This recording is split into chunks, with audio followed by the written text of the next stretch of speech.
안녕하세요. 네, 오늘은 여러분들이 본인들이 갖고 있는 직업을, 그러니까 한마디로 기술을 직업으로 연결하는 거에 대해서 설명을 하려고 해요.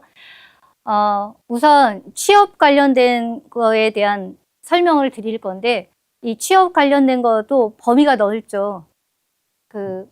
내가 IT군이 아닌 BIT군들도 있는데, 저희가 이제 소프트웨어 공학과다 보니까 이제 소프트웨어적인 IT 분야의 취업에 관련된 트렌드라든가 이런 것들을 오늘 같이 해보려고 해요. 그러면 최근에 이제 취업이 관련된 게 2, 3년 새에 굉장히 많이 변화가 생겼거든요. 그래서 제가 연도를 딱 찝으려다가 그냥 최근 취업 시장에 대해서 IT 분야에 대한 거로 제가 얘기를 할 거고, 그다음에 개발자 필수 스택이 있어요. 이 부분도 몇 가지만, 많은 것을 아니라 이런 것이 있다라는 걸 설명을 드릴 거고, 그 다음에 AI가 접목되면서 이제 새로운 패러다임이 좀 생겼다라는 거. 그래서 거기에 맞춰서 내가 포트폴리오를 취업을 하기 위한 포트폴리오 작업에 대해서 어떻게 만들어야 될지에 대한 것도 보시게 될 거고요. 그러면 기업이 바라보는 포트폴리오는 어떤 형태의 것을 원하느냐 라는 것도 이제 한번 짚고 넘어갈 거고, 그러면 이렇게 내가 프로젝트를 만들어서 포트폴리오를 만들었다라고 하면 내가 만든 그 포트폴리오를 나만의 기술 브랜딩 전략을 어떻게 세워야지 합격할 수 있을지, 그 부분도 같이 한번 보도록 하겠습니다. 일단 최근 한국 취업 시장에 대한 걸 보면 이런 기술적인 거 너무 숫자에는 연연하지 않으셔도 돼요. 이렇게 숫자들이 있지만 몇 프로다 이렇게 있는데 실질적으로 이것도 물론 구글링도 했고 공식력 있는 우리나라 이제 취업 사이트에 대한 매년 올라오는 몇 프로 취업률이다라는 것들을 제가 찾아가지고 이렇게 썼는데 안 느껴지죠. 나는 맨날 이렇게 가보면 이력서를 내면 막 떨어지고 이러는데 취업률은 상당히 높다라는 건데, 이건 전체적인 거예요. 쿠팡이라든가 이런 배달하시는 분들도 있을 거고, 또는 디자이너 또는 다른 회사원 이런 것들이 있고, IT 분야가 아닌 모두 포함되어 있는 취업률이다라고 생각하시면 되고, 그렇기 때문에 IT만 바라본다 그러면 조금 더 낮을 수도 있다라는 거고, 그 다음에 전망은 점점 취업의 기회가 좀 닫혀 있죠. 그러니까 작년도는 거의 신입을 안 뽑는 형태로 갔다가 그래도 올해 상반기 때는 좀 나아졌죠. 그런데 이제 이번 하반기 때는 더더욱 나아지고 있는 상태인데, 그러니까 그렇다고 해서 너무 부정적으로 할 수는 없어요. 완전히 닫힌 건 아니니까 어떻게든 뽑힐 사람은 꼭 뽑힌다. 이렇게 보시면 되는데, 기회가 왔어요. 기회가 생겼어요. 작년보다 또 올해 상반기보다 더 기회가 많다라고 하면, 그 기회가 많다고 해서 취업이 쉬워졌다. 그건 아니다라는 거죠. 취업이 쉬워진 건 아니고 진입 장벽이 조금 더 높아졌다라고 생각하시면 돼요. 그러니까 진입 장벽도 높아지고 기술 요구 사항도 더 이렇게 난이도가 높아졌다, 이렇게 보시면 됩니다. 그러면 지금 전반적인 취업 동향에 대한 것들 보면 오히려 신입보다는 경력자들 취업률이 요즘 같은 때 되게 더 활성화되어 있다라고 보시면 돼요. 더 많이 요구를 하고, 그러니까 기업들이 신입보다는 경험을 갖춘 경력자를 더 많이 뽑는 추세가 되어 있다라고 보시면 돼요. 그러다 보니 신입들은 더 경쟁률이 치열해지는 거죠. 그런 경쟁률이 치열해진 것 중에서도 내가 뽑힐 수 있는 확률을 갖다 높일 수 있게끔 포트폴리오를 어떤 식으로 만들어야 되는지, 그런 부분에 대해서도 얘기할 거고, 그다음에 유망 사업에 대해서도 나와 있는데, 그냥 이거는 사실 바뀔 수 있어요.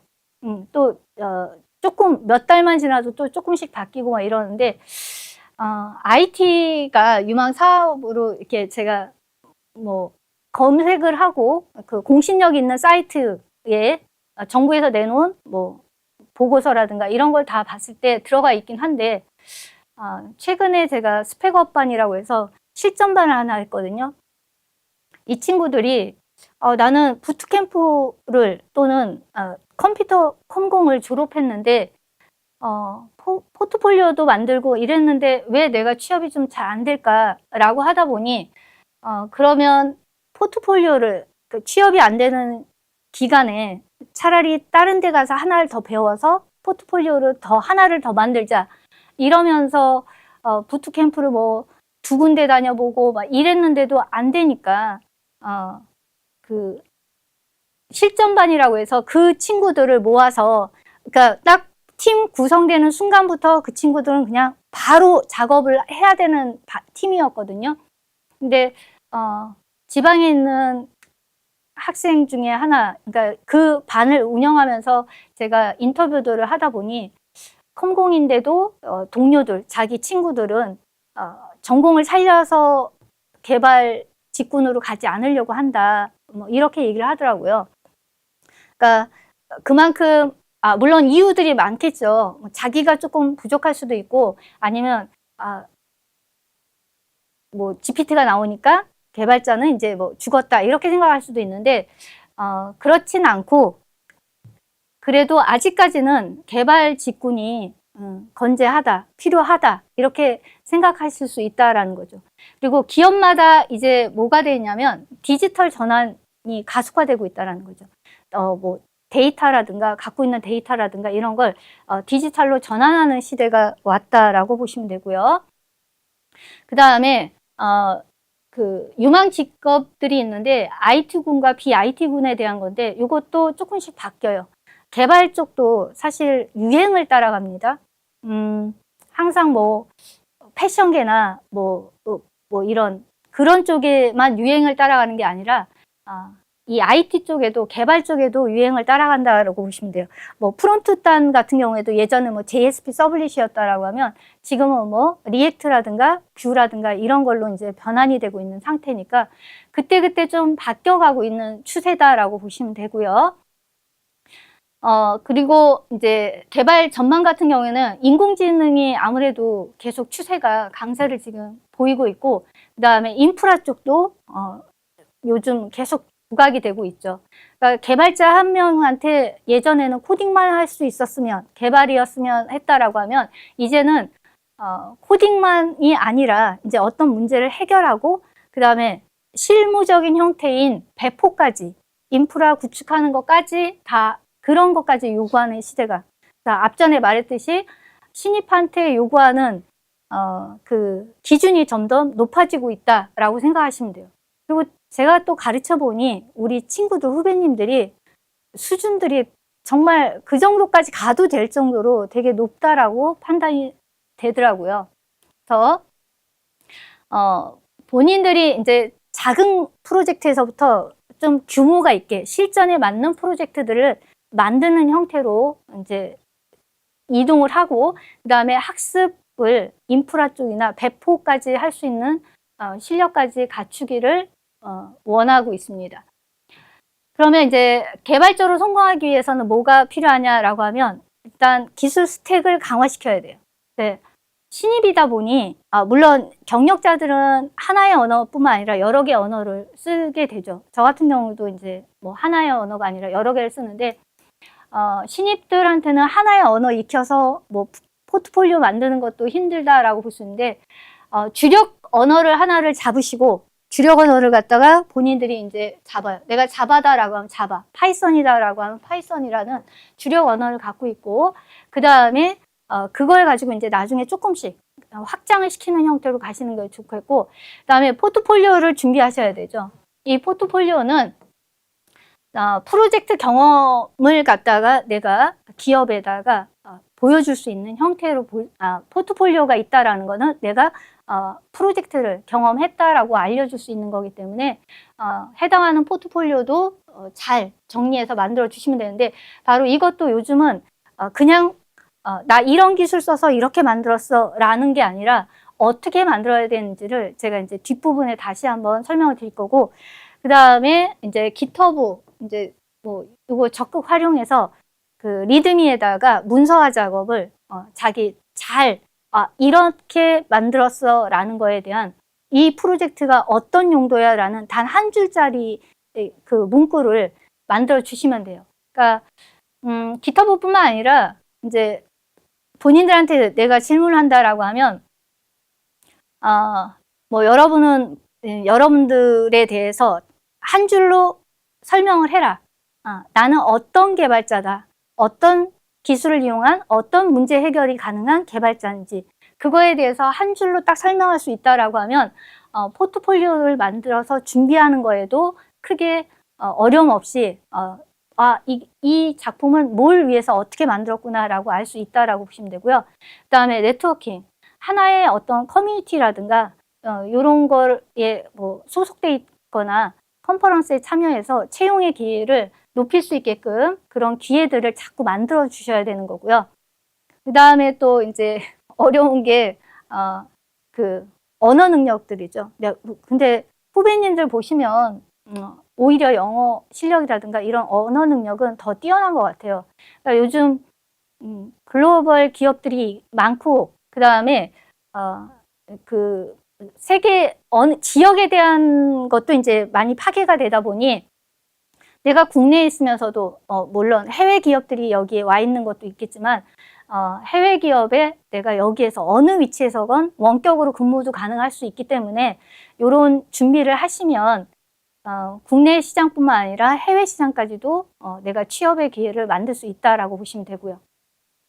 자, 그러면 백엔드에서 핵심 스택들이 있어요. 근데 제가 자바 진영이라 그런지 이제 자바를 이제 그런데 국내는 미친 듯이 자바긴 해요. 자바. 금융권 전체적으로가 다 뭐로 돼 있냐면 이 자바로 개발돼 있어요. 뭐 은행권들 다 금융권들 전부 자바다라고 볼 수 있고, 자바로 개발했다라고 하면 프레임워크를 쓴다라고 하면 스프링 프레임워크나 스프링 부트를 이용해서 우리가 개발을 할 수 있죠. 그 다음에 이제 파이썬을 한다라고 하면 AI 쪽을 사용한다 그러면 이제는 파이썬인데, 사실 웹 크롤링을 한다라고 하면 자바로도 물론 가능해요. 크롤링을 한다라고 하면. 그런데 그 코로나 시국에 아주 조용하게 이 AI 쪽에서는 파이썬이 강사를 얘를 이제는 뺄 수가 없는 상태가 됐어요. 뭐 라이브러리라든가 또는 API라든가 이런 함수들 굉장히 많은 애들이 이 안에 파이썬으로 라이브러리로 존재하게끔 다 돼 있어서 거의 뭐 AI다라고 하면 거의 파이썬으로 개발을 한다라고 생각하시면 될 거고요. 그 다음에 뭐 노드.js나 데이터베이스 쪽, 이제 백단이니까 쪽으로는 뭐 오라클, MySQL들도 있는데 요즘 강세는 포스트그레이SQL이라는 이 데이터베이스가 부각이 더 되고 있죠. 그러니까 얘는 무료로 기업들 입장에서는 돈 들어가는 게 아니라 좀 무료로 사용할 수 있다라는 장점도 있고, 그 다음에 나중에 오라클 데이터베이스로 마이그레이션이 되게 좀 수월합니다. 그러다 보니까 포스트그레이SQL을 좀 많이 DB 쪽에서는 물론 기존에 이미 구축되어 있던 업체들은 이미 오라클 쓰고 있어. 근데 잘 돌아가고 있는데 그걸 갑자기 뭐 포스트그레이SQL로 바꾸거나 마리아DB로 바꾸거나 그렇진 않고요. 기존에 있는 거는 계속 그대로 적용이 되는 거고, 뭐 신규 사업이라든가 이런 거에 또는 새로운 스타트업이라든가 이런 거에서 선택을 할 때 데이터베이스 쪽으로 부각이 되는 형태, 부각이 되는 데이터베이스다라고 생각하시면 되고요. 그 다음에 이제 프론트엔드 쪽에서의 것은 뭐냐면, 물론 스프링 부트 같은 경우에서 3점대에서 이제 스프링 부트에서 밀고 있는 게 누구냐면 타입스크립트예요. 그쪽에서 아예 밀고 있는 게 타입스크립트를 밀고 있고, 지금 국내에서 시장 점유율이 1위예요. 그러니까 리액트라는 걸 우리가 프론트에서 이 자바 진영에서만 비교한다 그러면 서블릿 JSP를 썼다라고 하면 지금은 이제는 리액트나 넥스트.js 뭐 또는 뷰라든가 요런 형태의 것들이 지금 프론트 따는 그 새로 이제 내가 뭔가를 만든다라고 하면 여러분들이 그러니까 이걸 굳이 뭐 딸딸 외워 이런 게 아니라 이런 애들이 있구나라는 거를 눈으로 한번 봐두시고, 내가 만약에 새롭게 내가 개발을 이제 막 시작한다라든가 기존에 개발을 하는데 이미 다 들어봤어. 나 저거 할 줄 알아. 그러면 축하할 일이고 잘 하고 계시는 거고, 방향성을 잡을 때 이왕이면 새로운 기존에 인기 있는 잘 돌아가는 걸로 하시는 게 그 기업들이 선호하는 언어들 사용해서 하시는 게 더 낫다라는 거고요. 그 다음에 UI 생산성, 그러니까 화면 UI를 좀 잘 예쁘게 만들어주는 부분에서는 테일윈드라든가 또는 머터리얼 UI라든가 이런 것들을 이용해서 사용할 수가 있고요. 그 다음에 데브옵스, 그래서 배포까지도 이제 하나의 기술력으로서 장착을 하셔야 된다라는 거죠. 뭐 도커라든가 쿠버네티스, 그 다음에 젠킨스를 이전에 이제 기업들이 이제 그 CI/CD 자동화 쪽에서 썼지만 요즘은 GitHub 액션을 이용해서 CI/CD를 구축을 합니다. 그리고 클라우드 인프라를 구축을 위해서 아마존 웹 서비스를 이용한다든가 이런 형태로 가시면 되고요. 그 다음에 AI 쪽에서 데이터 융합 관련된 거는 뭐 오픈 AI API라든가 클로드라든가 제미나이라든가 이런 애들이 있고, 그 다음에 LLM 쪽에서 챗봇 만든다든가 또는 뭐 그 웹 개발을 위한 LLM 웹 개발을 위해서는 랭체인이라든가 또는 람다 인덱스라는 이런 프레임워크들을 이용해서 작업을 하고 있다라고 보시면 되고요. 자, 그 다음에 이제 공통적으로 들어가야 돼요. 이제 공통적으로 이제 앞전에는 내가 백엔드 개발자냐 프론트 개발자냐 이렇게 구분을 좀 할 수도 있는데 요즘 업체들이 다 원하는 건 풀스택이죠. 백엔드와 그 다음 프론트까지 다 할 수 있는 풀스택 개발자를 원하는데 아무리 그래도 강점들이 있어요. 내가 백엔드를 하니까 나한테 적합한 것 같아. 또는 프론트를 하니까 나는 프론트가 더 맞는 것 같아. 그래서 더 선호하는 것들이 있긴 한데 그래도 공통적으로 좀 하셔야 되는 게 당연히 GitHub를 우리가 형상관리 툴로 우리가 협업 툴로서 사용을 해야 되는 거고, 그 다음에 슬랙이라든가 노션이라든가 지라 같은 이런 협업 커뮤니티 이런 것들 이용해서 서로 협업도 할 수 있어야 되는 거고요. 그 다음에 인증이나 이런 인가 보안에 관련된 걸로 어스라든가 또는 오어스라든가 또는 JWT라든가 이런 것들에 대한 것들도 아시면 되는 거고, 그다음 테스트, 그 다음에 품질 보증에 대한 포스트맨이나 또는 자바 진영에서는 좀 많이 쓰는 것이 JUnit을 쓰는 거고, 그리고 문서화 작업이나 이런 걸 위해서 수익을 이용해서 해당하는 데이터가 잘 돌아가는지에 대한 것들을 볼 수 있다라고 볼 수 있죠. 자, 이제 그러면 이제 새롭게 부각되고 있는 이 트렌드에 대해서 좀 알아봐야겠다라고 하면, AI 쪽에서는 요즘 또 핫하게 또 나오고 있는 게 바이브 코딩이라는 말들이 많죠. 그래서 그 바이브 코딩이라는 게 개발에 대한 거 아예 몰라. 언어, 나 자바도 몰라, C++도 몰라, 닷넷도 몰라, 파이썬도 몰라. 그래도 이런 커서나 윈드서프라든가 이런 애들 이용해서 프롬프트를 잘 이용해서 본인들이 그 아주 간단한 본인만의 홈페이지도 만들 수 있다라는 거죠. 저도 이제 최근에까지 이제 윈드서프를 이용해서 그 개발을 했었는데 이런 장점이 있는 것 같아요. 아예 모르는 친구들 입장에서는 내가 언어를 모르더라도 이렇게 만들어주네, 나 이렇게 만들어줘, 로그인 페이지 만들어줘 그랬더니 그렇게 만들어주고 이러는데 경력자 입장에서, 그러니까 개발을 좀 할 줄 안다라는 사람들 입장에서는 커서나 윈드서프를 이용하는 경우에 이제 생산성을 좀 향상시키는 것 같아요. 내가 좀 더 빠른 시간에 개발을 할 수 있다라는 그런 장점들도 있더라고요. 근데 둘 다 이제 그 비등비등 하더니 이제 요즘은 거의 다 이제 그 바이브 코딩하면 커서를 좀 많이 쓰는 형태로 볼 수 있는 거고요. 그 외에 이제 우리는 개발 쪽하고 조금 먼 상태의 것들, 뭐 블록체인이라든가 이런 것들도 있으니까 이거 넘기시고, 그 다음에 이제 최근 IT 전공자들한테 그냥 한번 봐두세요. 그래서 저거 알아, 저거 해봤어, 또는 내가 하고 있어 라고 하면은 그게 몇 개나 되는지 체크했을 때 많이 할 줄 알아, 그러면 굉장히 축하할 일이고요. 진짜 되게 열심히 공부했구나 라고 볼 수 있는 거고, 이제 백단으로 보면은 스프링 프레임워크를 좀 많이 쓰죠. 그리고 프론트 단이다라고 하면 리액트나 타입스크립트, 보통은 근데 리액트나 뷰 뭐 이런 정도 가는 거고, 그 다음에 그 자동화 배포를 위해서는 뭐 도커라든가 깃허브 액션을 이용해서 그렇게 쓰고, 배포를 위해서 우리가 클라우드에 기반으로 넣겠다라고 하면 아마존 웹 서비스를 이용할 수도 있고요. 그리고 LLM 앱을 개발한다라고 했을 때 랭체인이나 또는 오픈 AI, API 이용해서 작업이 들어간다라고 보시면 돼요.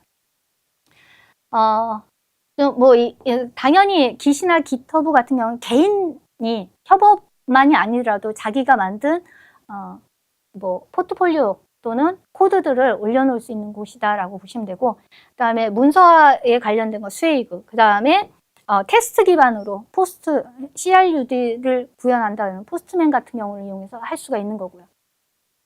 자, 이제부터 제가 핵심 메시지를 몇 가지를 딱 집을 텐데, 뭐 제가 만든 문구니까 저렇게 있구나 이렇게 생각하지 마시고, 제가 생각할 때 이제는 개발은 기술이 아니라 이게 이제 커리어가 된다라고 생각을 해요.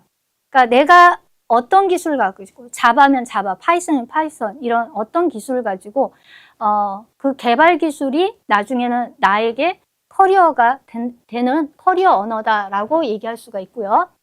그 다음에 취업 시장 트렌드들을 보면 이제 뭐 AI라든가 랭체인 또는 뭐 코파일럿, 자동 이렇게 코딩을 해주는데 서포트 해줄 수 있는 것들, 그리고 기업은 그래서 아무리 그냥 AI 전용 회사가 아니다, 당연히 AI를 이용해서 개발을 해야 되는 회사들이면 잘 해야 되는 게 맞는 거고, 그렇지 않고 그냥 웹 페이지, 웹 프로그램을 만드는 단순한 기업들일지라도 AI와 함께 할 수 있는 그런 개발자들을 선호합니다. 그러니까 AI 전문 업체가 아닐지라도 그냥 웹페이지를 만드는 거에 화면단에 조그맣게 뭐 진짜 모서리 화면 옆에 보시면 조그만 뭐 로봇 모양새 같은 거 있죠. 이걸 눌렀을 때 이제 챗봇이 나올 수 있게끔, 그래서 고객한테 이 내 사이트에서 질의를 할 수 있는 그런 형태로 갈 수 있는, 그러다 보니까 아예 배제할 수 없는 상태가 되고, 요즘 친구들 그 오프라인에서 가르치다 보니 말을 안 해도 자기들이 알아서 뭐 유료 결제해서 챗GPT나 또는 제미나이나 이런 클로즈라든가 이런 것들을 갖다 다 사용하면서 쓰고 있더라고요. 근데 꼭 유료로 해야 되냐, 그렇진 않고 무료로도 굉장히 잘 돼 있는 데가 있고, 진짜 제가 하던 시기에, 물론 AI라는 게 굉장히 오래전에 50년대에 나와 있었지만 그럼에도 이제 한동안 발전이 없다가 제가 접한 2000년대 초반만 하더라도 그때 당시에 있었던 라이브러리들이 아직까지 생존해 있어 버전업 되면서 온 게 있고, 또는 그때 들었던 애들이 또 없어진 것들도 있다라고 볼 수가 있죠. 뭐 하루가 다르게 굉장히 많이 발전하고 있고 새로운 게 늘상 나오고 있다라고 보시면 돼요. 그래서 어떤 기술이 바로 그 해당하는 기술이 이제 문제 해결을 해요. 이제 해당하는 기술력을 이용해서 내가 그 문제, 어떤 발생한 것에 대한 문제 해결을 해서 결국은 가치 창출을 할 수 있는 것이 바로 이제 우리 기술 기반 커리어의 3요소다라고 보시면 돼요. 기술이 해당하는 그 기술을 가지고, 내가 가진 기술을 가지고 어떤 문제에 돌출된 발생한 문제를 해결을 해서 그걸 가치 창출로 연결을 할 수 있게끔 해주면 된다라는 거죠. 자, 이제 기술 스택이 이제 진화를 하고 있어요. 어떻게 진화했느냐? 제가 그 IT도 개발도 유행이 따른다라고 했었습니다. 그 유행이 따른데 트렌드가 있어요. 그 트렌드가 뭐 진짜 그 트렌드는 변하지만 이 구조적인 사고는 그대로 남아 있습니다. 개발을 하는 거에 대한 구조적인 사고. 이 부분은 항상 염두에 두고 우리가 작업을 해야 된다는 거. 그래서 최근 필수 스택으로는 뭐 프론트는 리액트고, 그 다음에 백단은 스프링 부트라든가, 그 다음에 클라우드 쪽, 인프라 쪽으로는 도커나 쿠버네티스 이런 것들, AI 쪽으로는 챗봇이라든가 또는 LMM 앱을 만들기 위해서는 프레임워크로는 랭체인이라는 애가 있다라고 보시면 되는 거고요. 신입 개발자들 입장에서 할 일이 참 많아진다라고 생각하는데 조금만 하시면 크게 어렵진 않을 거다라는 생각이 들고요. 그 다음에 이제 이런 애들을, 그러면 내가 만약 이제 입문하는 입장이다. 그러니까 당연히 제가 지금 설명하려는 거는 현재 이제 취업 시장에 나온 IT 신입들을 위해서 포트폴리오를 어떻게 만들고 요즘 추세가 어떻다라는 걸 제가 설명드리는 거지만, 이제 내가 개발 한번 내가 IT 쪽으로 들어가 볼까라고 했다라고 하면 본인들이 최신의 유행하는 꼭 유행을 따라가야 된다라는 건 아니지만 그게 뭐라 그랬어요? 기업이 원하는 기술들이기 때문에 그렇다라고 했어요. 그걸 선택해서 이제 학습을 하시는 거죠. 네, 학습을 한다라고 했을 때 이 학습할 수 있는 방법은 되게 많아요. 유튜브들 있긴 하지만 실제로 해당하는 그 튜토리얼 사이트를 가는 거예요. 해당 사이트. 뒤편에 이제 제가 스프링 IO 사이트를 갈 텐데, 내가 배우려는 스프링에 대한 프레임워크에 대해서 내가 학습을 하겠다라고 하면 이 공식 사이트 또는 단넷에 대해서 하겠다면 그 단넷의 공식 사이트들이 있어요. 그런데 가면 거기에 이제 튜토리얼 사이트들이 있어요. 이것뿐만 아니라 학습을 할 수 있는 부분들이 나옵니다. 그래서 거기서 학습을 조금씩 했다. 돈 들이지 않고 그렇게 할 수도 있는 거죠. 그런 다음에 그 배운 문법이나 이런 걸 이용해서 간단한 프로젝트를 이제 하나씩 만들어 보는 거죠. 그 만든 것들을 만들면서 발생하는 문제들이 생기겠죠. 에러라든가 이런 거. 그래서 그런 문제들을 해결하면서 학습력을 늘려간다라고 생각하시면 돼요. 그러면 각각에 대한 튜토리얼 사이트들, 튜토리얼이 아니라 공식 사이트들이 있다. 그래서 그거에 가보면 해당하는 곳에 대한 문법이나 라이브러리, API만 있는 게 아니라 커뮤니티 사이트도 있고요. 또는 아카데미에서 이제 내가 학습할 수 있는 사이트들이 있어요. 그 중에서 내가 만약에 아카데미라는 걸 눌렀다라고 하면 그 아카데미 안에서도 요걸 접혀있던 것을 공부할 수 있는 부분이 이렇게 나옵니다. 그 중에서 물론 다 영어로 되어 있지만 학습을 좀 하셔서, 요즘 워낙에 번역기도 많이 나오니까 이런 거 학습을 하셔서 공부를 하시는 것도 도움이 된다라는 거죠. 자, 그 다음에 이제 기술을 쓰긴 쓰는데 그냥 마구잡이를 쓰는 게 아니라 실무에서 쓰이는 기술을 우리가 배우자라는 거죠. 그래서 기술은 연결될 때 가치가 생긴다라는 거죠. 그냥 만들어 놓고 끝나는 게 아니라 내가 어떤 기술을 이용해서 어떻게 하겠다라는 거죠. 그럴 때 이제 기업 같은 경우에 요즘 전부 다 이제 당연히 클라우드 기반으로 다 인프라 구축이 다 되어 있는 형태로 돼 있어요. 그러니까 운영을 그런 식으로 하고 있다라고 보시면 돼요. 그러면 나도 거기에 적합하게끔 하시면 되는 거고, CI/CD를 이용해서 자동화를 해주는데 그때 이제 사용하는 형태로 이제 쿠버네티스나 도커 그리고 깃허브 액션을 이용해서 쓴다라고 보시면 돼요. 그리고 실제로 이제 AI가 많이 나오기 전까지는 이 부분까지는 이제 기업에서 요청하는 형태였다라고 하면 이제 AI가 이제 무수히 당연하듯이 이렇게 들어오는 상태에서는 이제는 고객 지원하는 챗봇 같은 경우에 이제 사용이 된다라는 거. 코드 리뷰나 또는 QA 자동화 부분에서 이렇게 쓴다라고 보시면 돼요. 자, 그 다음에 이제 기술 역량, 내가 지금 기술 역량을 이제 커리어로 전환을 하는 거죠. 그래서 기술을 내가 갖고 있는 기술, 자바 진영이면 자바로 또는 그러니까 스프링 프레임워크를 이용해서 어떤 갖고 있는 기술을 포트폴리오로 만드는 거죠. 포트폴리오로 만들어요. 프로젝트로 만들어서 포트폴리오가 되는 거죠. 그러면 그 포트폴리오는 바로 이제 커리어로 된다라는 거. 나의 커리어가 된다라고 생각하시면 돼요. 자, 실무 시나리오를 이제 만들어 주는 거죠. 아이템을 선정해서 내가 뭘 만들어야겠다라는 시나리오를 구성한 다음에 거기에 들어오는 ERD라는 것은 데이터베이스 저장도 해야 돼. 그렇다라고 하면 뭐 스키마, 데이터베이스도 DB를 일단 어떤 걸 선택할지가 나오겠죠. 오라클을 할지 적합한 데이터베이스 선정을 하고 거기에 맞는 필드와 그 해당하는 필드의 자료용 타입들 뭐 이런 것들 이용해서 만들어 주시면 되는 거고요. 그래서 배포까지 이런 것들이 포트폴리오에 다 녹아 있어야 된다라는 겁니다. 이제 좋은 포트폴리오는 뭐냐라고 하면 해당하는 이제 어떤 문제를 정의를 합니다. 어떻게 만들겠다, 뭘 하겠다라는 문제를 정의를 했으면 그 해당하는 문제 정의에 프로젝트에 내가 어떤 기술을 적용할지 그 기술을 선택하시면 돼요. 나는 뭐 자바로 할 거야, 아니면 단넷으로 할 거야, 또는 파이썬으로 할 거야 라는 기술 선택이 있으면 그 기술 선택에 따른 여러 가지가 다 나오겠죠.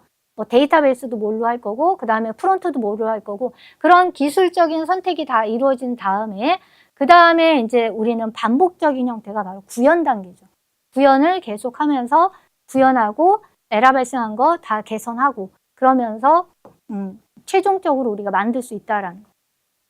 그리고 이거를 이제 나는 성장하는 사람이야, 성장하고 있는 개발자다라는 거를 알리기 위해서는 우리가 기술 블로그라고 얘기하는데 통칭해서 블로그라는 걸로 얘기하지만 노션을 이용해도 되고 자기만의 어떤 기술 블로그 안에 또는 깃을 이용하기도 돼요. 깃 안에 리드미를 정말 문서화 잘할 수 있게끔 만들어 놓으면 그 기술 블로그로서의 역할을 충분히 잘 할 수 있다라고 생각하시면 돼요. 근데 사실 저도 소스 같은 거 깃에 다 올려놓긴 하는데 리드미를 예전처럼 그렇게 예쁘게 잘 작성을 안 해요. 상세하고 뭐 얘에 대한 뭐 자세한 내용들을 하나도 안 쓰긴 합니다. 근데 이제 뒤편에서 우리 최근까지 제가 맡았던 우리 친구들의 그 프로젝트 했던 부분에 그 깃을 좀 소개하도록 할게요. 물론 그 사이트 열어서 보여드리고 뭐 이렇게 할 수도 있는데 일단 캡처된 부분으로 한번 보여드릴게요. 자, 이제 뭐가 돼야 되냐면 이제 기술 브랜딩, 그러니까 브랜딩화 한다라고 생각하시면 돼요. 저 기술 브랜딩이라고 얘기했지만 결국은 자기 자신을 브랜딩화 하게끔 할 수 있어야 된다라는 거죠. 그래서 해당하는 기술 브랜딩을 이용해서 이제 자신의 커리어를 성장시킬 수 있는 형태로 가시면 된다라는 거. 그래서 기술력을 공유하는 개발자가 살아납니다. 저도 이제 개발자마다 약간의 좀 약간 뭐 어떤 근성이 있어. 고집도 있고 뭐. 내가 옛날 사람이다 보니 예전에 개발하던 때에는 선배님들 중에서도 자기 거 꽁꽁 싸면서 안 내놓는 부분이.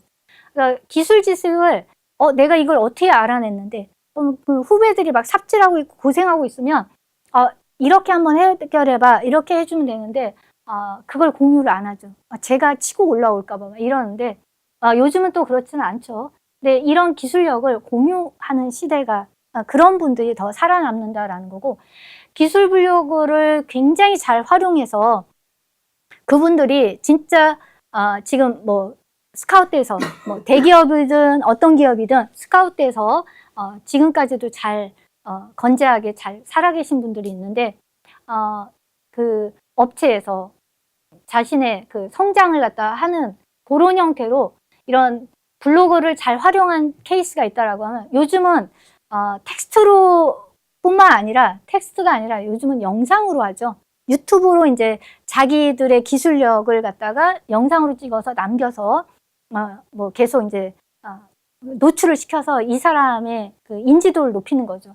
그래서 업체에서도 이 사람은 이런 기술력을 갖고 있네 해서 스카우트 될 수도 있고 도움을 요청할 수도 있고 그런 형태로 이제는 약간 변화가 되고 있다. 텍스트 위주의 형태의 기술력을 블로그에 남기는 형태였다라고 하면 이제는 영상으로 남기는 형태가 됐다라는 걸 보시면 되는 거고요. 그다음에 이제 뭐 AI 도구들도 있고요. 그다음에 이제 학습을 하겠죠. 자, 내가 어떤 언어를 하겠다라는 걸 학습을 해서 그 학습된 기술력을 가지고 실무에 적합한 내용의 프로젝트, 포트폴리오를 만들고 그걸 브랜딩화 한다라고 보시면 되는 거예요. 자, 준비 과제가 있어요. 이제 이거는 그 IT 전공자의 대상으로 제가 그 말씀을 드린 거예요. 일단 핵심 기술, 실무 적용 경험이 있어야 돼요. 그러니까 이 실무 경험, 나 신입인데 뽑아줘야지 제가 실무 경험이 있지 않냐 이렇게 할 수 있는데 그렇진 않고요. 포트폴리오를 만들 때 어떻게 여러분들이 실전처럼 만드시면 돼요. 실무 경험을 적용하는 형태로 여러분들이 최신 기술 스택을 익히고 이걸 실제 서비스 적용될 수 있는 형태까지 배포까지 하라는 얘기입니다. 그런 경험이 계속 쌓이면 그게 여러분들한테 실무 경험이 되죠. 요즘 최근에 어떤 친구 만났는데 그러더래요. 그러니까 경력이 하나도 없는데 뭐 인턴 경력까지도 없네 이렇게 얘기를 해서 요즘은 인턴 뽑히는 걸로도 면접을 막 보러 다니더라고요. 근데 그 친구가 이제 인턴으로 3개월 인턴 그 발탁이 됐다고 되게 좋아라 하던데, 그러니까 업체들이 바라는 거는 실무적인 형태의 뭔가가 경력이 있었으면 좋겠다라는 건데 본인이 만든 포트폴리오를 자기가 갖고 있는 기술력을 이용해서 실무 형태의 것으로 포트폴리오를 어떻게 포장해서 어떻게 그 스토리를 만들어서 구성했느냐에 따라서 얘는 실제처럼 서비스를 다 해봤구나라고 경험이 있다라고 판단을 해줄 수도 있다라는 거죠. 그 다음에 기술 브랜딩, 포트폴리오를 강화하는 건데 프로젝트 경험을 정리하고, 그러니까 내가 프로젝트 하나 끝났다고 해서 딱 그걸로 끝이 아니라 나는 이런 것도 했어 이게 아니라 그걸 정리해서 어딘가에다가 다 기록으로 남기는 거죠. 뭐 깃허브라든가 블로그라든가 오픈소스 기여하는 이런 쪽에다가 남기면 이게 이제 쌓이는 거죠. 이 친구는 그래도 이렇게 그게 이제 이력서 사항에 다 집어넣으시면 그 업체들, 기업들도 그 이제 이 친구에 대한 관심이 생겼다라고 그 블로그를 가볼 수도 있고 깃허브에 들어가 볼 수도 있고요. 그래서 본인의 기술력과 태도를 보여줄 수 있는 형태로 가시면 되고요. 그 다음에 IT는 진짜 지속적으로 학습을 해야 돼요.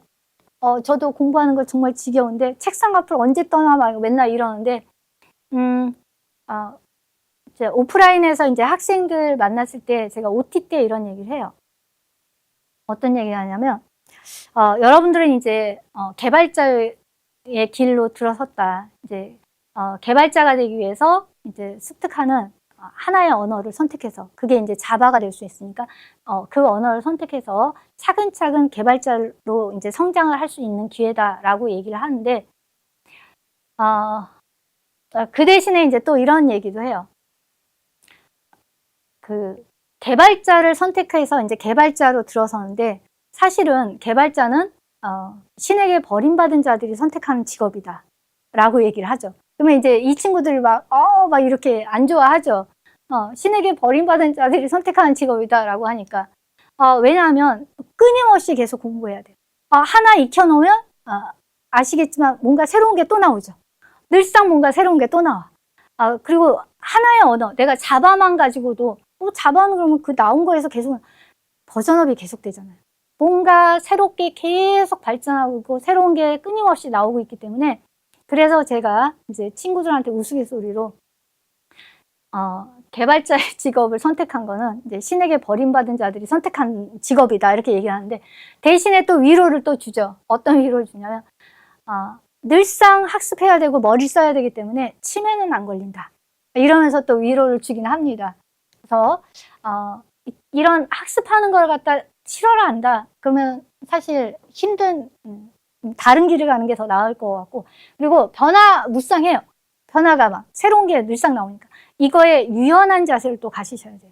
포용할 수도 있고 포용력도 있고 내가 배운 것만 쓸 거야. 내가 아는 것만 할 거야. 이게 아니라 그 변화에 대응을 그래야지 본인도 계속 발전할 수 있는 그 시대의 흐름에 맞게끔 기업이 요청하는 인재로 성장할 수 있기 때문에 그런 형태로 변화에 유연하게 대응도 할 수 있어야 된다라는 거. 그다음에 역량 범위를 확대를 해야 돼요. 그러니까 신입 시절에 나는 하나의 언어, 자바 언어만 알았다라고 하면 이제 점점 가면서 뭐 파이썬이라는 언어도 알게 되고 AI 쪽으로도 발을 넓히고, 그 다음에 배포 과정에서 내가 인프라 구축도 할 수 있어야 되고, 이런 그 본인의 역량을 확대할 수 있는 형태가 돼야 되고요. 이거는 사실 우리 IT만의 문제는 아니죠. 인구 고령화가 되고 감소가 있고 뭐 이런 것들에 대한 거는 사실 우리 IT 쪽만이 아니라 전반적인 추세긴 하죠. 대학 같은 경우에도 보면 기존에 있던 대학들에서 인구가 주니까 이제 학과에 인원이 없으니까 통폐합되거나 학교가 이제 뭐 폐업하는 그런 형태까지도 가는 형태가 된다라는 거죠. 뭐 이거는 뭐 우리 IT뿐만 아니라 전반적인 거다라고 보시면 되고요. 자, 그러면 IT 전공자들에게 내가 뭘 갖고 가야 되는지 이제 중요 포인트를 찝어주면 단순하게 내가 코딩을 할 줄 알아.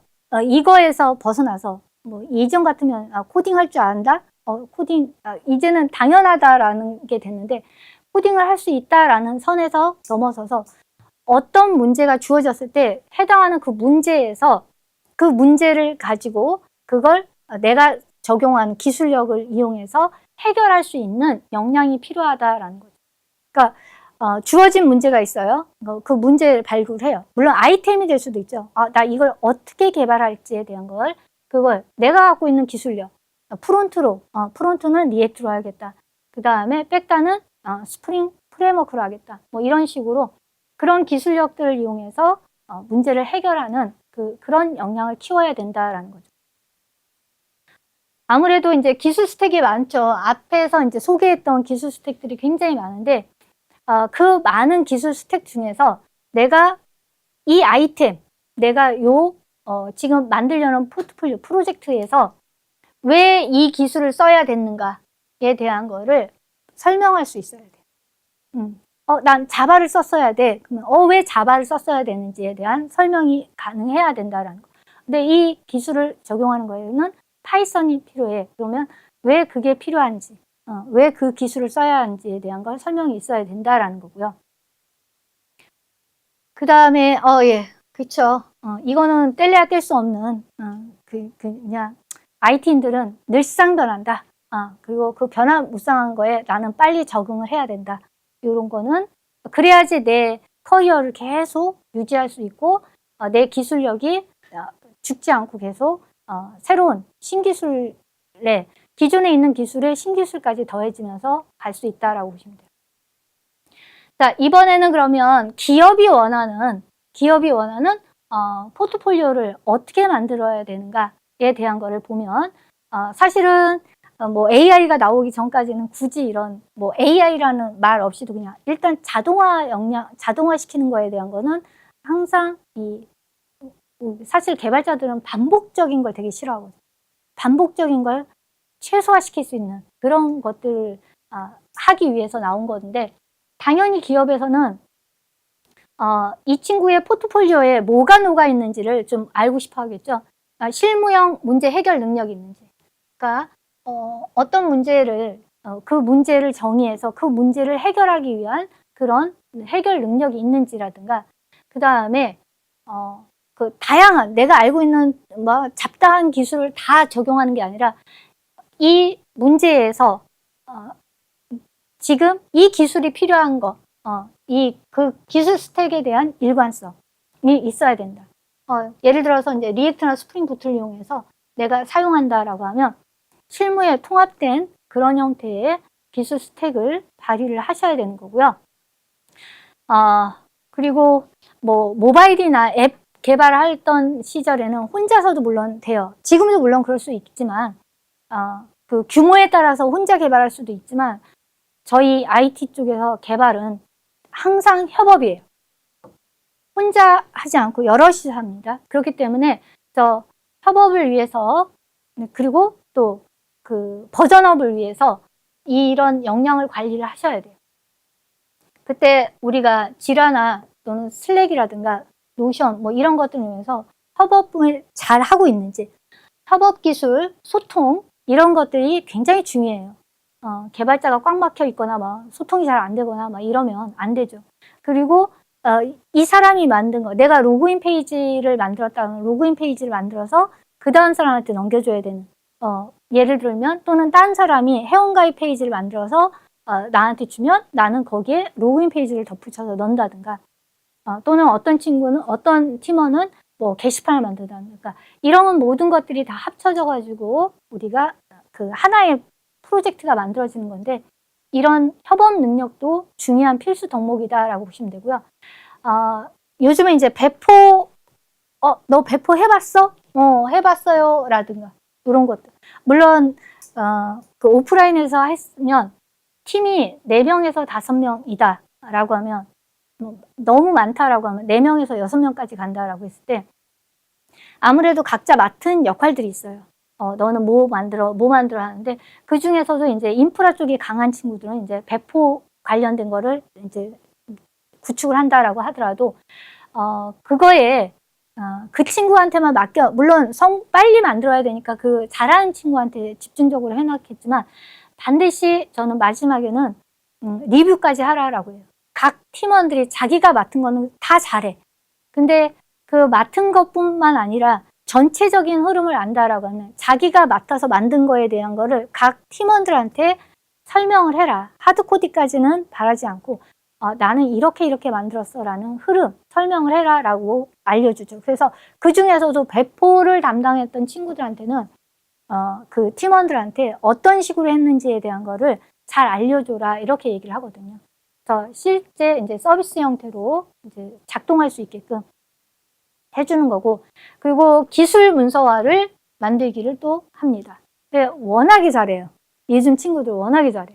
뭐 그냥 노션 기본적으로 잘 쓰고, 자기만으로 또 잘 쓰고 있고, 예전에는 진짜 만약에 뭐 우리가 종이에다 뭐 만들었다라고 하면, 지금은 이런 문서화할 수 있는 툴들이 워낙에 많으니까, 뭐 스토리보드 하나 만든다라고 하더라도 그 뭐 요즘 광고에도 나오는 거 있잖아요. 캔바 뭐 이런 거라든가, 뭐 여러 가지를 이용해서 우리가 만들 수가 있다라는 거죠. 그래서 문서화, 그리고 자기의 기술 블로그를 이용해서 어떤 프로젝트를 한 거에 대한, 프로젝트 하나씩 끝날 때마다 그거를 기록으로 남기기를 권장해요. 그러면 이제 그게 이제 개인 성장 그 그래프가 되는 거죠. 그래서 내가 이 프로젝트를 하는 동안에 이런 부분이 문제가 발생했었는데, 그거를 내가 어떤 식으로 해결했다라든가 하고, 그래서 요번에 만든 프로젝트에선 이런 부분이 아쉬웠는데 다음번에는 이걸 더 추가해서 어떻게 하겠다라는 개선, 이런 기록들이 다 있어야지 된다라는 거. 근데 이제 기업들은 이걸 보고 이 친구가 실전에서처럼 이 프로젝트 하나를 만들면서 뭔가에 대한 문제, 발생한 문제를 해결하는 과정이 고스란히 다 느껴질 수 있는 거죠. 그리고 앞으로 어떻게 하겠다라는 개선된 상황을 뭐 어떻게 하겠다라는 것들이 다 들어가 있어야 된다는 거. 그래서 이런 것들을 좀 만드시면 되는 거고, 그 다음에 자동화, AI 이런 것들 이용해서 하시면 된다라는 거. 그러니까 요즘 이제 AI 도구를 뗄래야 뗄 수가 없는 상태가 됐죠. 사실 그 지금 뭐 되게 윗세대는 주판이라는, 뭐 들어보신 분도 있는데, 지금 뭐 인터넷으로 연결해서 주판기를 보여드릴 수 없는데, 그런 세대였다라고 하면, 일단 또 이제 제가 어릴 때는 이제 컴퓨터가 이제 막 나오던 그런 시기에 뭐 중고등학교 때 이제 집에 컴퓨터들이 있고 이러니까 내 밑에 있는 후배들은 아예 컴퓨터라는 거하고 같이 성장했다라고 보시면 되고, 이제 지금 현재 태어난 친구들과 10대들 친구들은 이제 AI하고 같이 살아가는 세대다라고 볼 수 있는 거예요. 우리는 지금 과도기인 거죠. 취업을 해야 되는데 이놈의 AI가 나와서 나의 일자리를 갖다 뺏고 있네, 막 이럴 수 있는 거지만, 이제 AI하고 같이 성장하는 이 밑에 있는 우리 10대 친구들, 더 이제 태어난 친구들은 또 다른 그걸 이용해서 당연하듯이 이제 생각을 하겠죠. 얘를 가지고 뭘 어떻게 해야 되겠다라는 거죠. 지금 뭐 취업을 준비하는, 이제 막 졸업해서 또는 취중생으로서 신입 개발자를 원하는 친구들 입장에서는 요 시기가 요 3년 안에 요 잠깐의 시기에 GPT가 나온 이후에 판도가 좀 많이 바뀌어서 굉장히 고충이 많다라는 거죠. 자, 그래도 이제 맨날 보면 되는 사람은 돼요. 뽑히는 사람은 뽑히고 기업들에서는 인재를 뽑는다 이런 형태가 되는데 오히려 후배들이 더 기술력이나 이런 지식적인 면에서 월등히 더 낫다고 생각해요. 저보다는.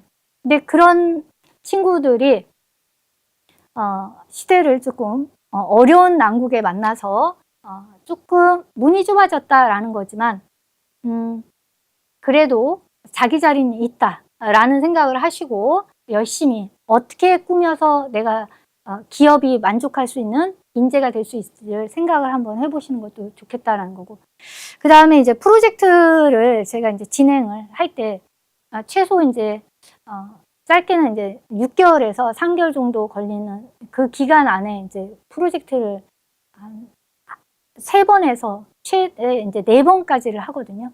그 4번까지 하는 거에서 이제 자바 기반으로, 그 다음에 스프링 기반으로, 그 다음에 뭐 프론트 쪽으로는 리액트나 뷰 기반으로, 그리고 파이널, 그게 다 합쳐져 있는 파이널에서 4개를 한다라고 했을 때, 초반에 이제 저는 설명할 때 프로젝트를 전공자들이 있는가 하면 비전공자들이 있으니까 어떻게 할지 모르겠다라고 하는 폴더를 이렇게 딱 구성해줘요. 그리고 이 폴더 안에 물론 제가 문서를 넣어주기도 합니다. 이 안에다가. 그래서 이제 주제를, 아이템을 선정해라 라고 얘기를 하죠. 팀 구성한 거에서 내가 뭘 할지, 애견 센터를 할지, 또는 나는 뭐 편의점에 대한 거, 커피숍에 대한 거를 만들지, 이렇게. 근데 저는 주로 ERP 프로그램을 만들어라 라고 얘기를 하거든요. 1차든 2차든 3차든 무조건 다 저는 ERP 프로그램을 만들어라 이렇게 얘기하는데, 이 주제 선정에 대한 건데, 요거는 사실은 학습하고 있는 이 순간은 우리가 할 수 있어요. 내가 원하는 거를 만들 수 있는 시기는 딱 그 얘기예요. 니네가 만들 수 있는 시기는 딱 요때다.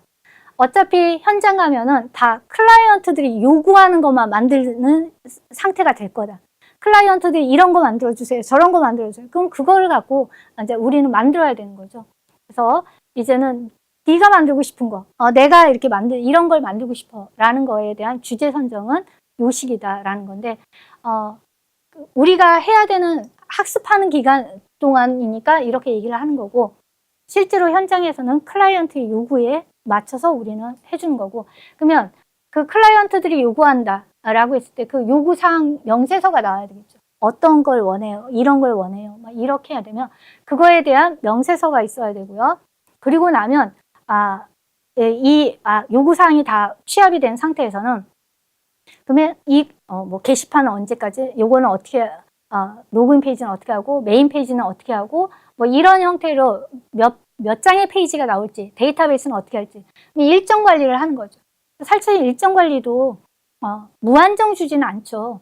기업에서 내가 이런 거 만들어주세요 라고 했을 때, 우리의 이제 신생 기업이라서 우리 홈페이지를 하나 만들어주세요 라고 했다면, 항상 업체들은 빨리 배포하고 싶어. 내 집이 빨리, 나의 집이 하나가 빨리 나왔으면 좋겠죠.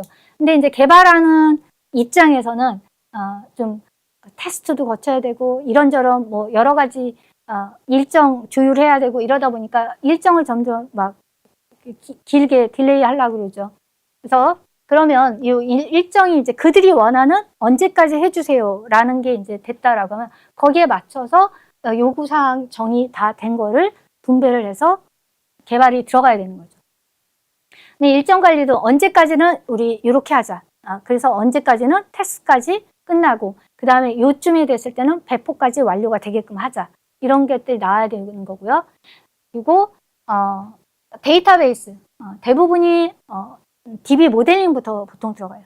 그러니까 뭘 만들겠다라는 게 딱 됐으면 이 데이터들이 저장이 필요한지 안 필요한지 이런 것들을 가지고, 그 다음에 DB를 뭘로 쓸지, 뭐 오라클을 할지 MySQL을 할지, 그런 선정이 끝나고 나면 물리적으로 들어가기 전에 논리적인 필드와 해당하는 필드에 대한 자료용 크기, 뭐 이런 것들까지 다 해서 그걸 이제 우리가 DB 모델링, UML 이런 걸 만들어내죠. 그리고 나면 이제 UI 설계를 합니다. 그러니까 흔히 스토리보드를 만든다라고 얘기하죠. 요즘 많이 사용하는 것 중에는 피그마를 이용해서 스토리보드를 많이 만듭니다. 굉장히 이제 요렇게 만들 거야 라는 그 화면 UI가 나오면 그걸 보고 우리는 프로그램 설계가 들어가는 거죠. 설계 단계, 설계가 되고 그 설계가 끝났으면 이제는 그 다음은 무한 우리가 이제 기한 안에 에러 없이 하기 위해서는 바로 뭐냐면 요 구현을 반복을 하는 거죠.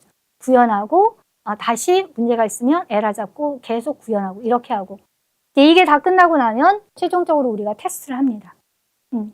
이제 배포에도 이상 없을 것 같다라는 배포까지 다 해서 이제 테스트가 끝나고 나면 이 테스트까지 이상이 없을 경우에는 이제 말 그대로 이제 발표를 하는 거죠. 제가 번호를 안 집어넣고 문서라고 썼지만 실질적으로는 각 단계에서 문서가 만들어질 수 있는 거예요. 만들어지는 건데 그냥 퉁쳐서 이제 여기다 문서다 이렇게 썼지만 내가 프로젝트 경험이 하나도 없어. 어떻게 만들어야 될지 모르겠다 그러면 딱 요 상태를 설명하고 요 단계에다가 맞춰서 하시면 크게 문제 없을 겁니다. 이렇게 얘기를 하죠. 그래서 이런 식으로 작업을 하시면 되는 거고요.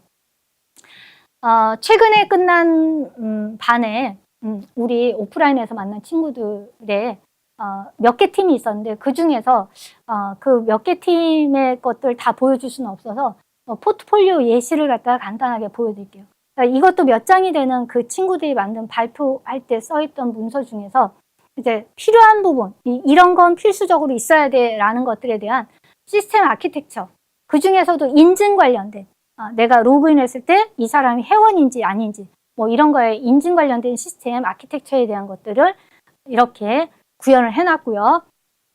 그 다음에 기술 스택이 들어가야 돼요. 요즘은 뭐 나 이거 자바로 만들었어, 스프링 프레임워크를 만들었어 이런 게 아니라 나는 뭐뭐를 이용해서 개발을 했어. 어떤 기술을 이용해서 왜 그 기술을 이용해서 개발을 했는지에 대한 것들이 나와야 된다라는 거죠. 자, 프론트는 이런 걸 사용했고 그다음 백엔드는 이런 걸 썼고 데이터베이스는 뭘 썼고 그 다음에 기본적으로 협업 툴이라든가 그 외에 인프라 구축하기 위해서 사용했던 툴들 이런 것들을 갖다 나타내 주시면 된다라는 거죠. 이렇게 문서화해서 문서 속에 포트폴리오 안에 다 들어가 있어야 되는 거고요. 그 다음에 이 전체적인 서비스 아키텍처에 대한 흐름도를 설명할 수 있어야 돼요. 그래서 내가 깃에다 올려놓고 그런 다음에 아마존 웹 서비스에다가 배포했을 때 자동화시키기 위해서 깃 액션을 이용해서 내가 올려진 코드 변화가 된 코드에 대한 거를 깃 액션을 통해서 아마존 웹 서비스의 자동화 CI/CD를 할 수 있게끔 이런 구조에 대한 것도 나와줘야 된다라는 거죠. 그 다음에 이쪽 팀에서 이제 노션을 이용해서 협업하는 과정에 대한 것들이에요. 협업하는 것들에 대한 것에서 요거 이제 각각이 이제 구분이 세분화되어 있죠. 깃허브라는 걸 딱 링크를 누르면 백엔드와 프론트엔드가 다르기 때문에 깃 주소가 2개가 나오는 형태로 들어와 있었고요. 그 다음에 그 프론트가 나오기 전에 테스트, CRUD를 해야 된다라고 했을 때 포스트맨이라든가 또는 포스트맨 아닌 다른 툴들을 이용해서라도 내가 데이터를 넣고 빼고 뭐 삭제해보고 수정해보고 할 수 있는 그런 것들에 대한 테스트 완료됐다라는 거에 대한 것들을 다 보여줄 수 있고요. 피그마라는 게 아까 말한 스토리보드 만들어지는 거죠. 이런 것들 스토리보드 피그마를 많이 이용하는데 좀 광고에 나오는 것처럼 캔바를 이용하기도 하고요. 그 다음에 ERD, ERD는 이런 거를 얘기합니다. 이게 이제 ERD거든요. 이런 걸 이용해서 데이터베이스 구축되어 있는 이 부분에 대한 링크도 이렇게 넣어줘야 된다라는 거죠. 얘를 누르면 앞전에 아까 보셨던 그런 게 나오는 거고요. 다음에 멤버 소개가 있고 서비스, 내가 이 프로젝트 어떤 걸 한다라는 각각에 대한 요구 명세서라든가 트러블 슈팅 중요합니다. 기업에서 원하는 거에 이런 트러블 슈팅에 대한 것들 있어야지만 여러분들이 성장하고 있구나. 이 사람이 실전처럼 했구나. 이렇게 알 수 있다라는 거죠. 자, 그리고 이제 각각 자기네끼리 이제 회의했던 거에 대한 거 이제 클릭했을 때 회의했던 내용이라든가 이런 것들을 쭉 한눈에 보여줄 수 있는 거예요. 그러니까 이게 이제 기록할 수 있는 협업 툴 하나를 가지고 거기에서 함께 팀원들이 같이 하시면 되고요. ERD는 앞전에 보여드렸던 거고. 그 다음에 DC예요, 이번엔. 자, 제가 프론트까지 캡처를 안 뜨고 백단만 캡처를 떴는데, 이 만든 거에 대해서 깃에 우리가 커밋을 몇 번을 했고, 여기서 어떤 이슈, 뭔가 발생한 에러라든가 이런 이슈들에 대한 것들을 여기다 다 기록으로 남겨놓는 거예요. 그래서 풀 리퀘스트라든가 이런 걸 이용해서 그 자신들의 그 기술, 그 또 해결한 내용, 커밋한 부분, 뭐 이런 것들을 다 보여줄 수 있다라는 거죠. 자, 이게 이제 해당하는 기수에 갔을 때 이제 소스 코드가 올려져 있는 부분들에 대한 거고, 요 밑에까지는 이 좁아서 안 했지만, 이게 리드미 사이트, 메인 페이지 앞쪽이고, 이게 이제 리드미거든요. 그래서 이 해당하는 이 페이지, 내가 만든 이 포트폴리오에 대한 상세한 설명들이 들어가 있는 부분이다라고 보시면 돼요. 자, 트러블 슈팅에 대한 것들. 그래서 이런 코드에서 어떤 에러가 생겼을 때 그 에러를 어떻게 해결했다라는 원인을 찾고 해결한 것들에 대한 것들 다 이렇게 기록으로 남겨놓으시는 거예요. 이게 실전처럼 쓰는 거예요. 이게 됐으면 얘가 실무적인 형태처럼 이 팀은 이 친구들은 이렇게 했구나라고 알 수 있다라는 거. 자, 그 다음에 이제 협업 도구들 이용해서 이제 마지막에 KPT라고 얘기하는데 이제 세 가지로 볼 수 있어요. 킵, 잘한 점이라고 했지만 가져갈 거. 우리가 만든 포트폴리오에서 이걸 가져갈 거, 취할 것들.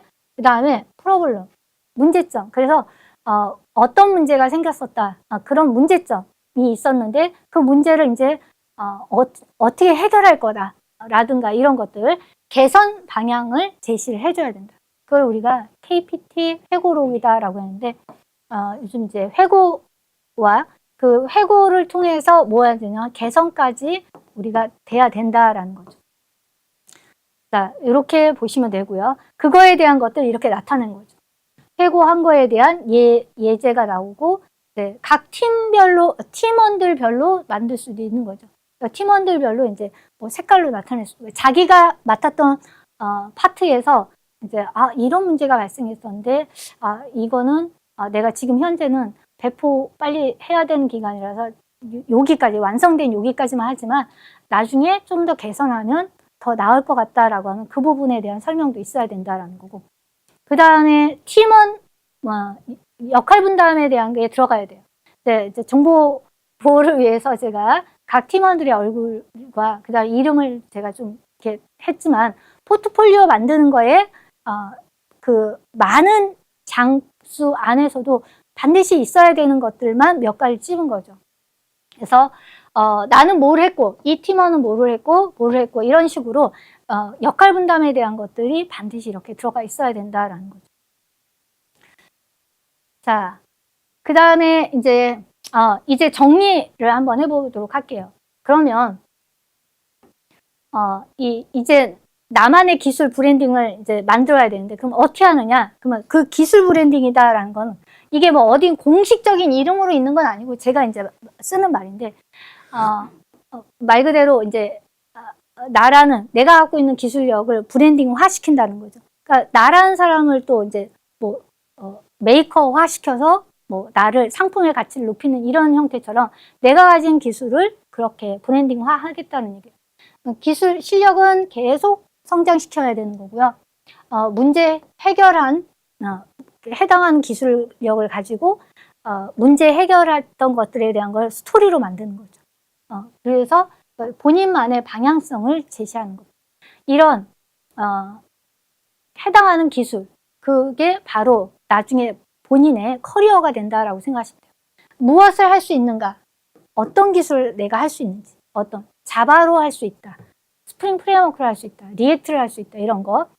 그럼 왜 그 문제, 포트폴리오에서, 그 프로젝트에서 왜 그 기술을 선택해야 됐는지, 왜 그게 필요한지에 대한 설명이 있어야 되고, 그 다음에 어떤 문제를 해결했는지, 대한 것이 있어야 된다라는 거. 그래서 딱 요렇게 오늘부터 만약에 그동안 생각 안 해봤어요 라고 한다라고 하면, 물론 제가 본인을 한마디로 어떤 개발자라고 얘기할 수 있어요 라고 말을 한다 그러면, 한마디로 표현해줘 라고 하면 딱 받아들인, 처음 듣는 사람 입장에서는 막연하죠. 근데 이거에 맞춰서 하시면 크게 문제가 안 될 것 같아요.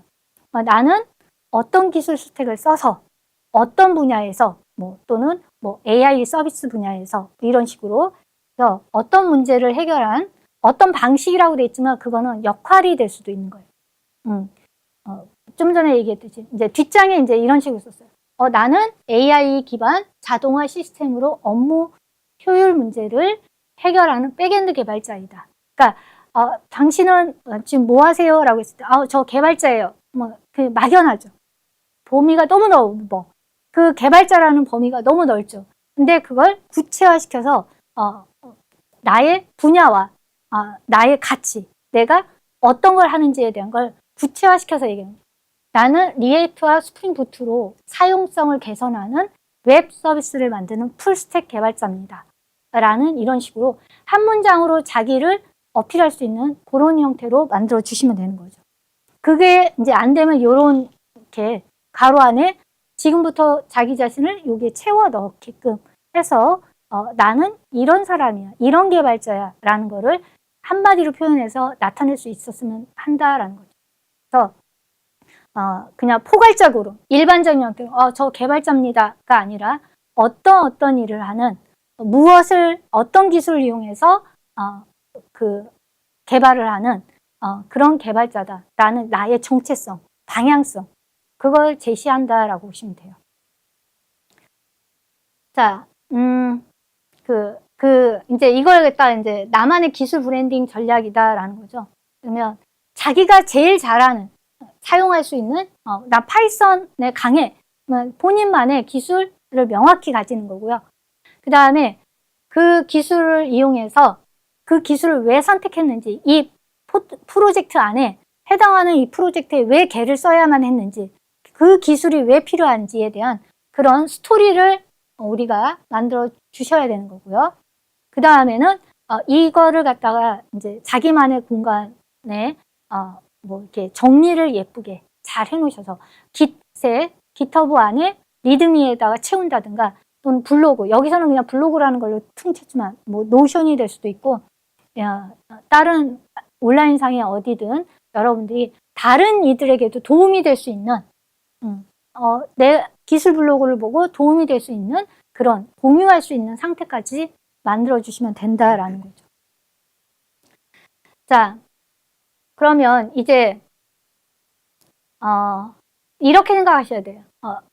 제가 IT만을 위한 취업 포트폴리오와 그 다음에 취업을 위해서 어떻게 방향을 잡고 나가야 되냐라고 했었어요. 그러면 지금 내가 집중하고 있는 게 뭔지, 집중하고 싶은 게 뭔지, 그러니까 이 집중이라는 단어에는 언어가 될 수도 있고 또는 어떤 기술력이 될 수도 있는 거죠. 나는 요즘 AI에 괜찮은 것 같아. 나는 웹 개발에 괜찮은 것 같아. 나는 프론트에 이렇게 웹 프론트 쪽에 개발이 리액트다 또는 뷰다, 이런 것들에 본인이 이렇게 관심이 가는 쪽에다 집중을 하는 거죠.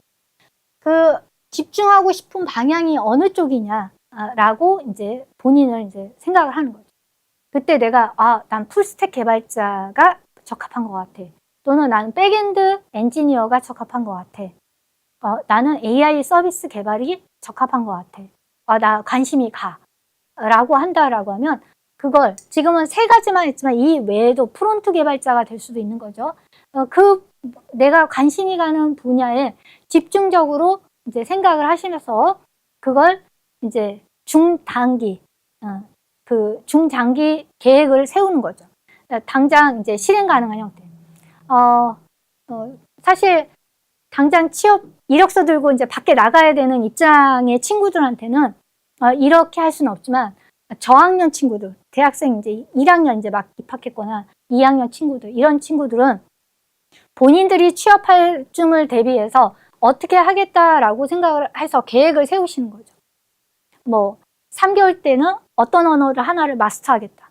또 1년 뒤에는 내가 어느 위치까지, 어느 기술력까지 익히겠다라는 중단기 계획을 이렇게 세워서 나가시면 되는 거고, 그렇다고 해서 지금 이력서를 들고 나가야 되는 친구들 입장에서도 사실 이런 기술 세우셔야 돼요. 지금 내가 갖고 있는 기술을 이용해서 취업을 한 다음에 그 다음에 입사를 해서 어떻게 방향으로 나갈지, 내가 3개월 뒤에는 뭘 하고 있을 거고 1년 뒤에는 뭐 하고 있겠다, 이렇게 보시면 되는 거죠.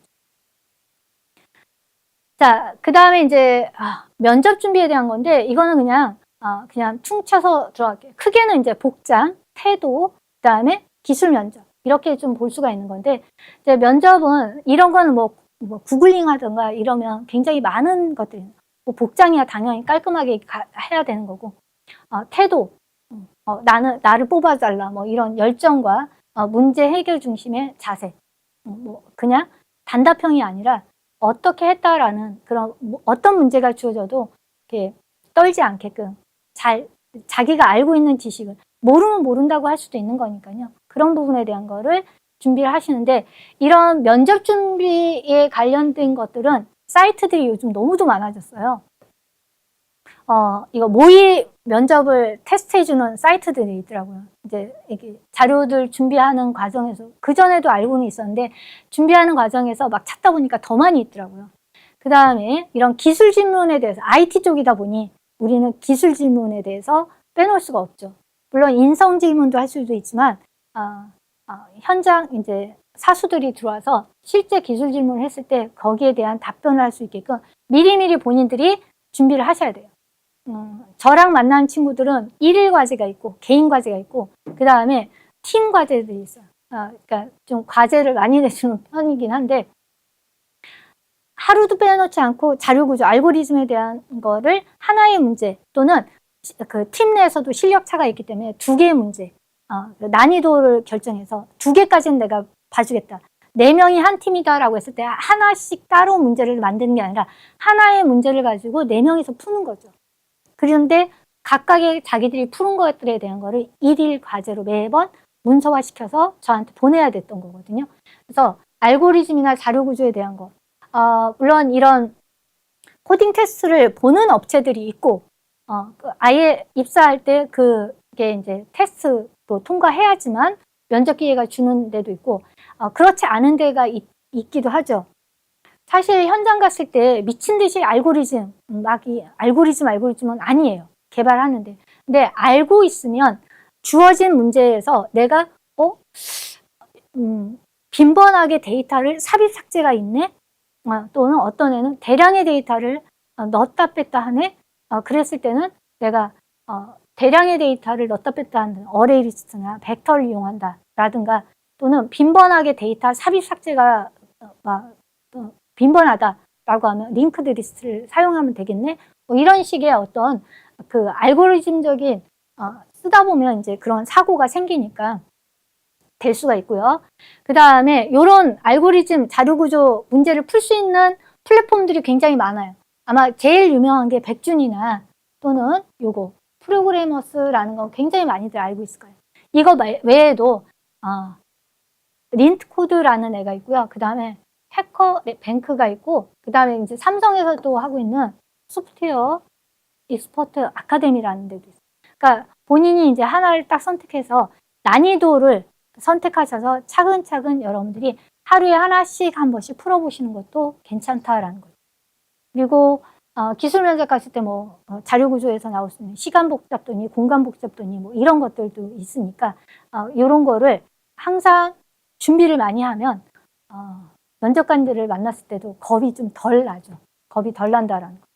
그다음에 뭐 경력자일 때에 대한 또 다른 기업들이 바라는 게 또 다르겠죠.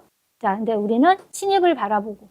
자, 추가 팁이 있습니다. 네, 모의 면접이라는 거는 이거는 사이트 많다 그랬으니까 여러분들이 찾아서 한번 미리미리 준비하시면 되는 거고, 프로젝트 경험을 공유한다라는 건 본인들이 만든 거에 대한 건 기술 블로그를 이용해서 친구들 간에도 서로 할 수도 있는 거고요.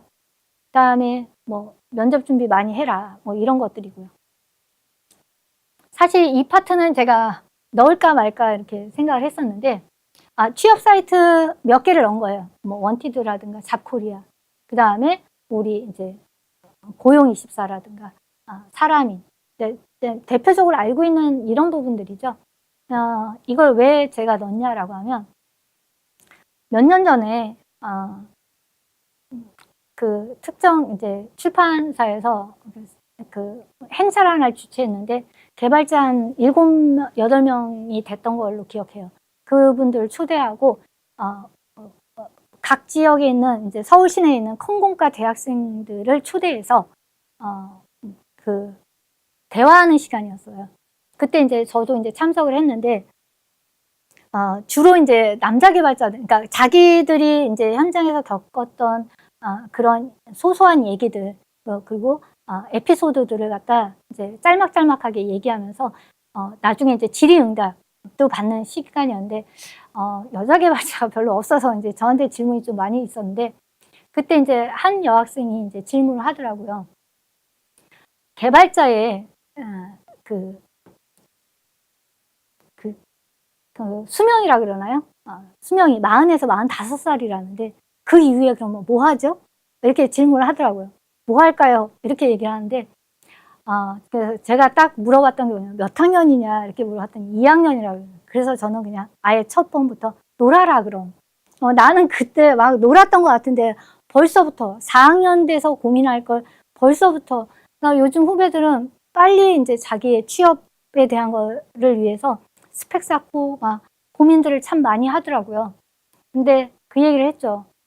물론 뭐 코더로서 살아남다가 내가 40에 45에 퇴사해서 뭐 치킨집을 하던 뭐래도 나는 어떤 상황이 되든 성공했다라고 생각한다. 그런데 코더로서 내가 가고 있다가도 당연히 이렇게 방향이 어느 순간 잡힌다. 내가 아키텍처로 살아남을지 어떻게 될지. 요즘은 또 이제 교육 파트도 이렇게 나와 있잖아요. 교육 파트. 그리고 요즘은 뭐 투잡, 쓰리잡 막 있죠. 후배님들도 그래요. 학교에서도 하고 개발도 하고 현장에서도 일하고 뭐 또 온라인 뭐 다른 뭐 캠퍼스 같은 데서도 하고 뭐 이런 부트캠프에서도 하고 이런 식으로 많은 범위가 더 활성화되고 넓어졌다라고 볼 수가 있죠. 근데 그 옆에 있던 친구가 자기네 학교에서 서울에서 이런 행사가 있대라고 그 친구한테 듣고 자기는 이제 지방대를 다닌다라고 얘기를 하면서 그 친구가 그러면 학교는 왜 했더니 학교 땡땡이 치고 왔습니다라고 얘기를 하더라고요. 그러면서 서울에 있는 대학을 그냥 다니는 그런 친구들한테는 그래도 기회라도 많은데 자기처럼 지방에 있는 대학을 다니는 친구들 입장에서는 어디다 이력서 넣기가 참 힘들다라고 해서 제가 그때 이제 했던 말 중에 하나가 뭐였냐면 이거는 이제 제가 이제 프론트 개발자 구인하는 건데 회사 정보가 안 보이게 제가 이제 그걸 자른 상태로 나온 건데, 항상 보면 어느 사이트든지 그러니까 구인을 하는 거에 뭐 학력, 추대졸이다, 대졸이다, 학사다 뭐 이런 것들도 있는데 요구하는 자격 요건들이 있다. 이 자격 요건들에서 내가 이거를 게다가 또 저학년이면 미리부터 내가 저 회사를 꼭 입사하겠다라고 하면 타겟을 정해라. 꼭 지방대라고 해서 떨어진다라는 게 아니라 요즘은 기술을 내가 할 줄 아느냐, 저걸 할 줄 아느냐 못하느냐에 따라서 달라지는 건데, 당연히 자격 요건은 맞춰야 되는 거고 거기에 우대 사항을 한번 봐라라고 얘기해요. 우대 사항이 있으면 그 우대 사항까지 자기가 할 수 있는 형태까지 만들어 놔라. 그러면 충분히 내가 스펙이 좀 딸리는 것 같아. 그런 저 지방대인데 이런 거 상관없이 지원할 수 있다라고 생각한다. 이렇게 얘기하죠. 요거 같은 경우에도 이제 백엔드 개발자였는데 이제 풀스택 개발이다 보니까 프론트와 이 백단이 다 들어가 있는 상태가 되는데, 여기서도 마찬가지로 우대사항 같은 경우를 보고 준비하라라는 거죠. 뭐 그때 질문받았던 시기와 지금 시기에는 좀 다르지만, 그래서 그 친구들한테도 그 얘기를 했거든요. 지금 제가 이걸 하는 게 물론 당장 취업에 나가야 되는 친구들이 이 영상을 볼 수도 있고 있고, 그렇지 않고 저학년 친구들이 볼 수도 있기 때문에, 그러면 그 친구들한테 내가 3년 뒤에, 내가 2년 뒤에 내가 저 자리에 서서 내가 이력서를 들고 다닐 텐데, 그럼 나는 어떻게 할까? 그럼 개발자가 아닌 다른 방향으로 갈까? 이게 아니라 자기가 목표하는 회사가 있으면 그 회사를 타겟으로 딱 잡고, 매해 조금씩 달라지거든요. 어떤 사람을 요구하는지. 그러면 그런 취업에 관련된 거에 자격 요건과 우대사항이 뭐가 있는지를 보고 거기에 맞춰서 준비를 하시면 돼요. 왜? 난 저학년이고 나는 아직 취업하려면 몇 년, 졸업하려면 몇 년이 더 있으니까 이렇게.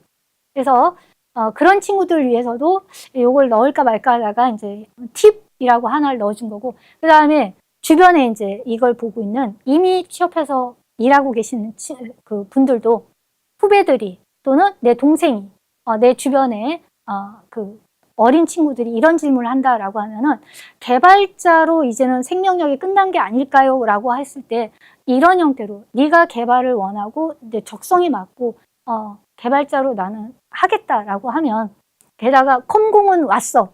컴퓨터공학과는 왔는데 이걸 졸업하고 나면 내가 AI한테 내가 밀리지 않을까, 이런 고민하지 말고 이렇게 차근차근 준비해라 라고 얘기를 해주는 것도 도움이 되지 않을까 싶어서 좀 넣습니다.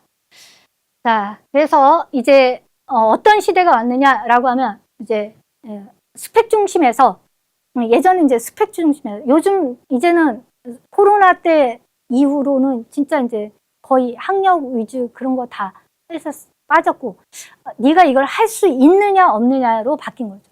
그러니까 실무 역량을 쌓고 문제 해결 중심으로 이제 바뀌었다라는 거.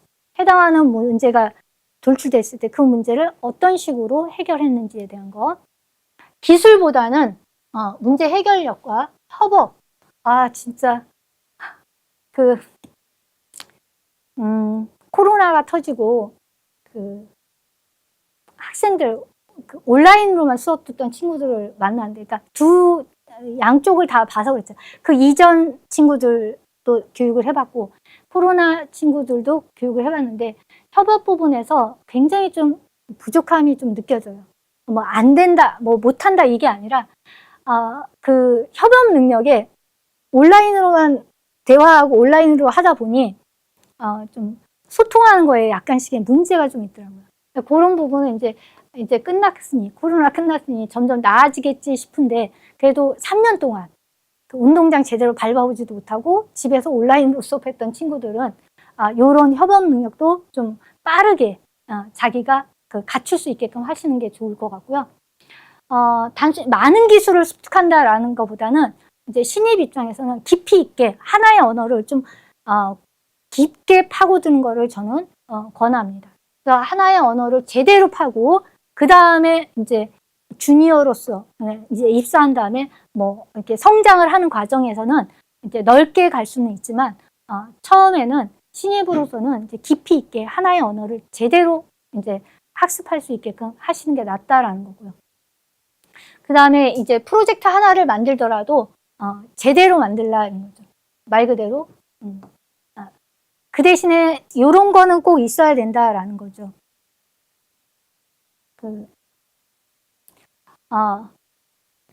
트러블 슈팅이라든가, 그 다음에 이 기술을 왜 썼는지, 문제 해결 변별력이라든가, 그 다음에 협업 능력에 대한 거, 그 다음에 기술 보고서를 잘 쓰는 거, 이런 것만 잘 하시면 되는 거고.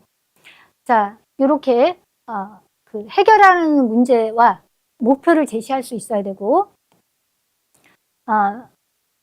커밋 기록 같은 경우, 뭐 들쑥날쑥, 어떤 날은 막 되게 커밋 기록 수가 되게 많아. 근데 한 며칠 동안 또 커밋 수가 없어. 이게 아니라 꾸준하게 커밋을 했다라는 거는 계속 개발을 했다라는 거잖아요. 그러니까 그렇게 할 수 있게끔 하고, 트러블 슈팅, 이런 거에 대한, 그래서 내가 이런 문제가 생겼을 때 어떻게 해결했다라는 개선 과정을 회고하는 요 형태까지 들어가 있는 포트폴리오를 만드시면 기업에서 당연히 이렇게 알아보지 않을까, 이 친구 괜찮다 이렇게 생각할 것 같아요. 그래서 핵심 메시지는 이제 내가 커리어, 내가 커리어를 쌓아야지 란다라고 하면은 해당하는 그 커리어는 지금 내가 관심을 갖고 있는 나의 선택 방향이 바로 나의 커리어가 될 거다라는 거예요. 그래서 요거를 이제 중점으로 본인이 취업을 위해서 포트폴리오를 어떻게 만들지에 대한 것들 보시면 되고, 자, 질의응답은 이따가 이제 끝내고서는 저희가 받도록 하던가 할게요. 자, 듣느라고 되게 고생들 하셨고요. 그 다음에 그 좋은 포트폴리오 이력서 만들어서 빠른 취업을 올해 안에는 취업을 해서 어딘가에 이제 회사 다닐 수 있는 그런 기회가 되기를 기원합니다. 자, 고생하셨습니다.